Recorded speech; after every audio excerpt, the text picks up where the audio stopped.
All right, this is EC2 enables easier patching of the guest operating system and applications with replace root volume. So the idea is you can have an AMI and you can swap out one root volume for another, but Yeah, you still get all the configuration. So my initial everything else reaction remains to the this, same. Yeah. so tell me if I'm right or not. I think my initial reaction was like, this is really cool, but if you need to do this, you probably have a bigger problem. Yes. Uh, I think what usually happens with a lot of old products that have been lifted and shifted into AWS is that you have these big servers which had a root volume with a particular OS, and then reinstalling everything or patching up your OS is a pretty hard process. And rolling it back is even harder. Like if you try to upgrade your OS from within the AMI through the regular process, and if that crashes, then reverting back to the older version is a bit tricky unless you keep snapshotting your AMI and making sure that you have 10,000 versions of it over a period of 3 or 4 years. Unless you're adopting that strategy, this whole process gets pretty complicated. Instead, the fact that you just have your AMI being fixed and you can just swap out a root volume with a newer version of the OS in it, I think provides a slightly simpler approach for a lot of those instances. Because there are a whole lot of other things in the AMI that you really don't want to touch. In a lot of, there was a time when we had to worry about what kind of hypervisor was being used in AWS instances, whether it was Hyper-V or what is the other one called? Virtual. I forget. It is called virtual something. Hyper-V versus. Man, I'm blanking out on this one. I'm trying to remember. Anyway, it'll come to me. But When anyway, there was Zen. now there are two Way options of the kind of VM instances that you picked were Hyper-V versus. Let me look it up. I think it is called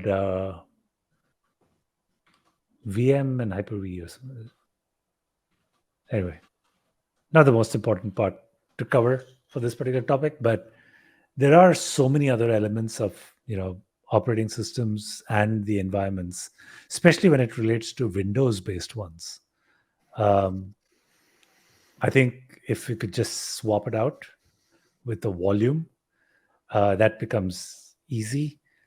Though I wonder what happens to things like if you had a Windows volume, and especially some of the older versions of Windows, a lot of the products that you install on it will have registry keys. I wonder if you swap out the volume, do things like registry keys and stuff, which are actually sitting in the root folder inside your system directory. I wonder if those get retained somehow. I don't know how that works if you changed all of that stuff out. I guess like what this is saying is this is really useful for customers with stateful workloads, right? Because ideally you should be able to just remove any AWS instance or any EC2 instance and never think about it again, and your infrastructure should recover. So if you are using this, then so is my intuition right that if you really need to use this, there's probably an underlying change that would be good to make in the long run. I think that is true, but I'm still not clear about, like, imagine you had stateful services, Windows machine running IIS for a .NET application. You're going to have a bunch of registry entries in there. If you swapped out your root volume, which has your OS, and replaced it with a newer patch of the OS in there, how does that keep your registry entry? Like, I think you'd end up breaking a bunch of stuff. So I'm not really sure how this works. I've got to play around with this a bit. All right. Well, it's good to know. I mean, it seems from a purely computational perspective, it seems pretty cool. Just like be able to do this. But I posted this story in the comments. It reminds me of this classic story of how these people recovered when they accidentally removed LS. They removed everything. Correct. they did the classic RM-RF star, Yep. and how they were able to recover from that without reinstalling the system. So I think what they ended up doing is like hand editing a few binaries and able to get themselves a few tools and then bootstrapping it back from there. But it's a fun thing to read. Yeah, I have done the RM minus RF numerous times to a point where I actually created an alias where RM minus RF was not permitted Oh, it's at a all on sinking my feeling machine. when you do that. Oh my gosh, what did I just do? Did I Correct. just throw away the rest of my day? And it required anytime I did an RF minus RF, it would require me to put in uh, a password again that kind of authorizes me to actually do it. So yeah, We need RM that. just came so naturally. If you've grown up in the Linux world or Unix world, um, it just comes so naturally. Well, when it's easy to do is when you're SSH into another machine and you forget. So I had a friend who he had set up all of his servers that he SSH to where it would actually change the terminal to be a different color. So that way he knew he was local. It was the regular, white on black terminal, and then all of his servers, prod would be green and test would be yellow, and that way you get this great visual feedback of like how safe of an environment you are on. I tell you, these are all luxuries of the modern world.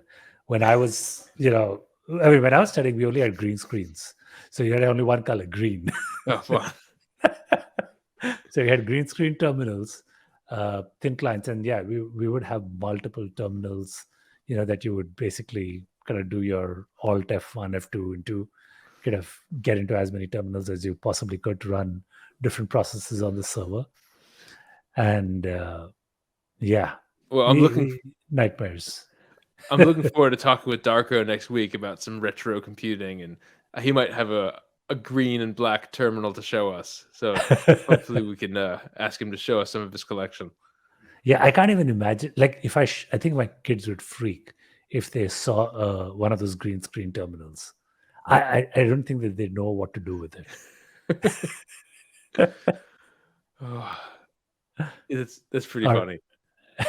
Yeah, Or my looking kids up be the same email, way. or looking up email on links. Oh, sorry, Pines, not Pine and Web on links when you did not have a graphical interface.